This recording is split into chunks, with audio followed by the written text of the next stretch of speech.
Hey everyone, for this video, I will show you how to change inches to centimeters in Google Slide.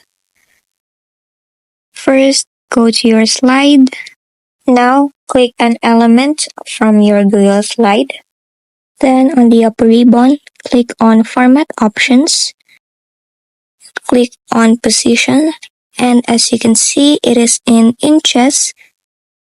Now the easiest thing to do here is to change the language of your site. Click on File, then select Language.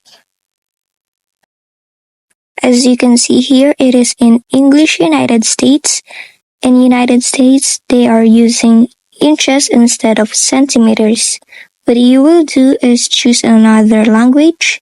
You can choose on English United Kingdom.